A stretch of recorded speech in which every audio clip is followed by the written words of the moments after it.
Today is story hour, and we are going to start the book Charlotte's Web, classic. This is by E.B. White. E.B. White is the author, and the illustrator is Garth Williams.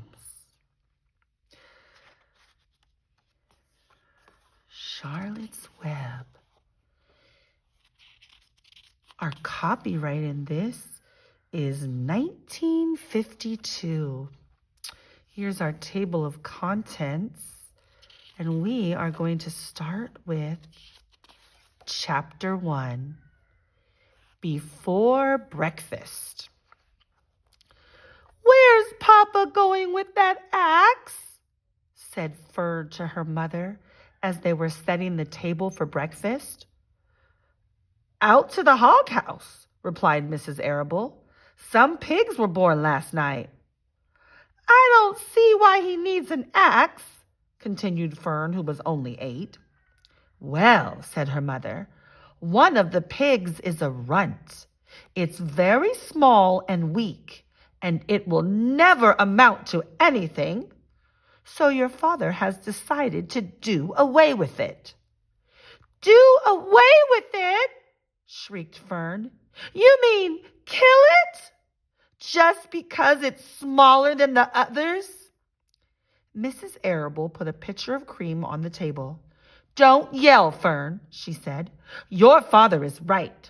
The pig would probably die anyway." Fern pushed a chair out of the way and ran outdoors. The grass was wet and the earth smelled of springtime. Fern's sneakers were sopping by the time she caught up with her father. "Please don't kill it," she sobbed. "It's unfair." Mr. Arable stopped walking. "Fern," he said gently, "you will have to learn to control yourself." "Control myself?" yelled Fern. "This is a matter of life and death, and you talk about controlling myself?" Tears ran down her cheeks, and she took hold of the axe and tried to pull it out of her father's hand. "Fern," said Mr. Arable, "I know more about raising a litter of pigs than you do. A weakling makes trouble. Now run along." "But it's unfair," cried Fern. "The pig couldn't help being born small, could it? If I had been very small at birth, would you have killed me?" Mr. Arable smiled. "Certainly not," he said, looking down at his daughter with love. "But this is different. A little girl is one thing.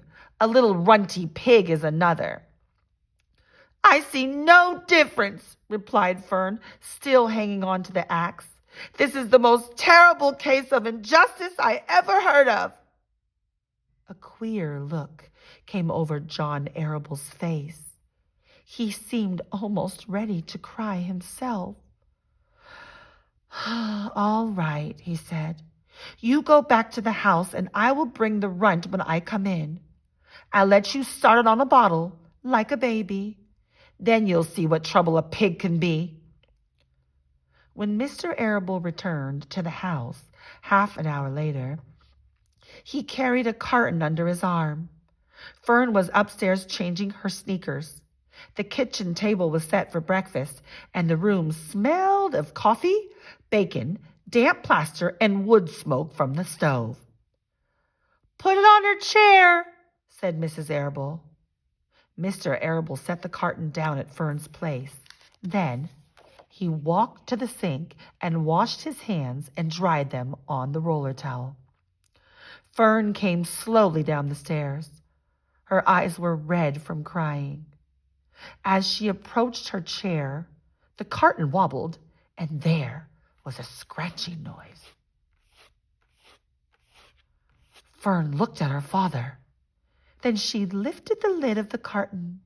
There, inside, looking up at her, was the newborn pig. It was a white one. The morning light shone through his ears, turning them pink. "He's yours," said Mr. Arable, "saved from an untimely death.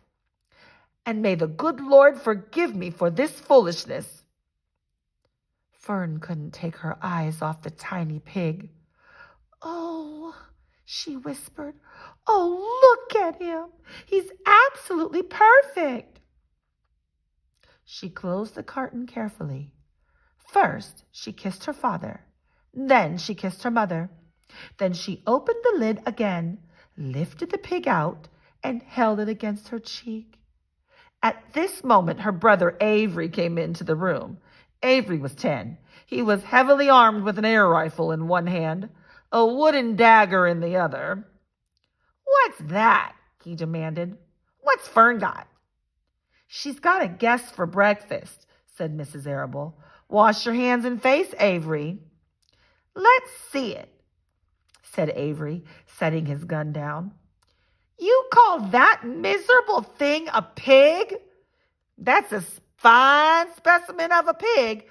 It's no bigger than a white rat." "Wash up and eat your breakfast, Avery," said his mother. "The school bus will be along in half an hour." "Can I have a pig too, Pop?" asked Avery.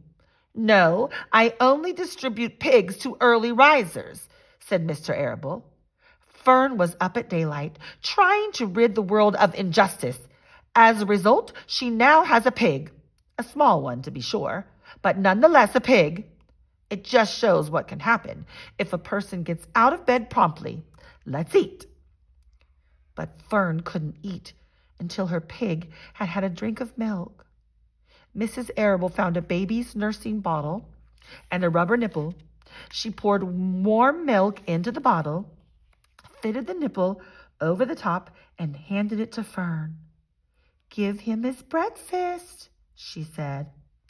A minute later, Fern was seated on the floor in the corner of the kitchen with her infant between her knees, teaching it to suck from the bottle.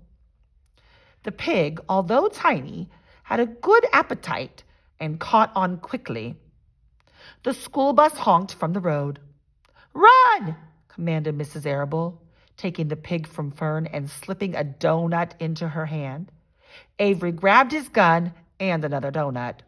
The children ran out to the road and climbed into the school bus. Fern took no notice of the others in the bus. She just sat and stared out of the window, thinking what a blissful world it was and how lucky she was to have entire charge of a pig.